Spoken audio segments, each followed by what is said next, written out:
Ningependa kujua naposoma kitabu cha Matendo wa Mitume 27. Ndio. Paulo ni mfungwa. Na mfungwa anataka kupelekwa katika nchi ya Rumi. Ndio. Kuna kipindi anasauriana na nahodha na mwenye merikebu ile ambao wanapanda ya kwamba anawapa shauri wasiende hivi. Wasiende, lakini wanakataa. Ndio. Na mwishowe kwa sababu yeye ni mfungwa. Kwa nini walikataa shauri lake na mbele wanapatana na changamoto? Unauliza kwa nini walikataa shauri yake? Shauri lake. Yes. Haya, mwalimu. Haya, unajua mwalimu, ili kujibu hili swali. Hili swali nalitumia hata si kujibu hilo swali pekee yake. Hili swali nalitumia kujibu mambo mengi. Walikataa. Amenifungua mahali ya safi. Sasa hili swali tutalitumia kujibu vitu vingi, sawa? Inawezekana, hebu tutoe mfano. Mwalimu? Naam. Nenda katika kitabu cha Wafalme wa Pili 5 anza mstari wa kwanza. Wafalme wa Pili 5 anza mstari wa kwanza. Tutumie hili swali kujibu maswali kadhaa. Wafalme wa Pili 5 mstari wa kwanza inasema basi Naamani jemedari wa jeshi la mfalme wa Shamu, ndio, alikuwa mtu mkubwa mbele ya bwana wake, ndio, na mwenye kuheshimiwa kwa sababu kwa mkono wake Bwana alikuwa amewapa Washami kushinda, ndio, tena alikuwa mtu hodari wa vita, lakini alikuwa mwenye ukoma. Sasa unaona huyu jamaa ni mzito, ni mtu mwenye president anamsikiza, ni mtu ambaye ni mshauri, na Mungu akaona ingawa jamaa huyu ana ukoma naye si Mwisraeli, bado Mungu akaona kwa kidogo huyu mtu anajua anaweza fuata, ndipo Mungu akaona anaweza mtumia mtu huyu, lakini huyu jamaa ni mzito katika nchi. Mwalimu, verse nasema hapo ndio watu muhimu sana. Na Washami walikuwa wametoka vikosi, wakachukua mfungwa mmoja kijana, mwanamke nchi ya Israeli, ni youth na ni msichana, alafu ni mdogo, kutoka nchi ya Israeli, naye akamhudumia mkewe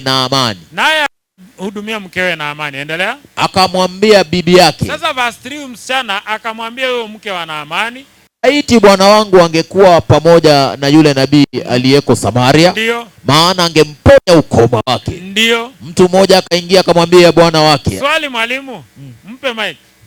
Ni nani ametoa huu ujumbe? Mwenye ametoa ujumbe ni ile ujumbe wa Paulo. Hapo penye tuko. Ni kijana na Paulo kwanza tuko hapa. Ni kijana. Ni kijana, si ndio? Sasa huyu kijana ni mdogo. Tena ni demu. Umenielewa? Sasa kumbe kama ujumbe umetoka kwa msichana siku zile, wangeona kama ni amana kweli? Hapana. Lakini hii message imeenda kwa sababu Naamani ni desperate. Juu ni mgonjwa na wanajua atakufa kwa sababu ukoma haikuwa betting, haikuwa story, ilikuwa ni sure bet utaenda. Umenielewa? Ampe mic tumaliza alafu usikie hii point. Endelea mtumishi. Anasema laiti bwana wangu angekuwa pamoja na yule nabii aliyeko Samaria, maana angemponya ukoma wake. Verse 4 inasema mtu mmoja akaingia, ndio, akamwambia bwana wake akasema, yule kijana mwanamke aliyetoka nchi ya Israeli amesema hivi na hivi. Yule kijana mwanamke, unaona? Endelea mtumishi. Amesema hivi na hivi. Mfalme wa Shamu akasema haya basi, mimi nitampelekea mfalme wa Israeli waraka. Haya, sikiza. Ati mfalme anasema atampelekea mfalme wa nini? Wa Israeli. Nini? Barua. Sawa? Endelea. Basi akaenda zake, akachukua mikononi mwake talanta 10 za fedha na vipande vya dhahabu 6,000 na mavazi 10. Akampelekea mfalme wa Israeli waraka ule. Alafu kusema waraka huu, vile barua inasema waraka huu utakapokuwasilia, ndio, tazama nimemtuma mtumishi wangu Naamani kwako ili upate kumponya ukoma wake. Ni nani anapewa barua? Barua imeandikiwa nani? Mfalme. Afanye nini? Aisome. Amponye nani? Naamani. Msichana alikuwa amesema aende kwa nani? Kwa nabii. Lakini barua inaandikiwa nani? Mfalme.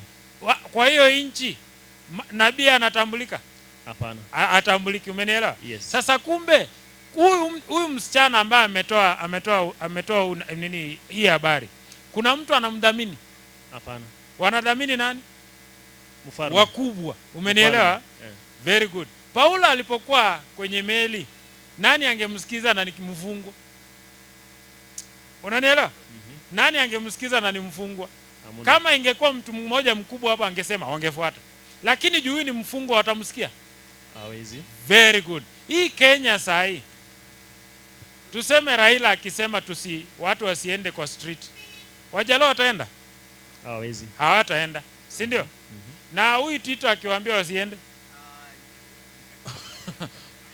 watamkunguta.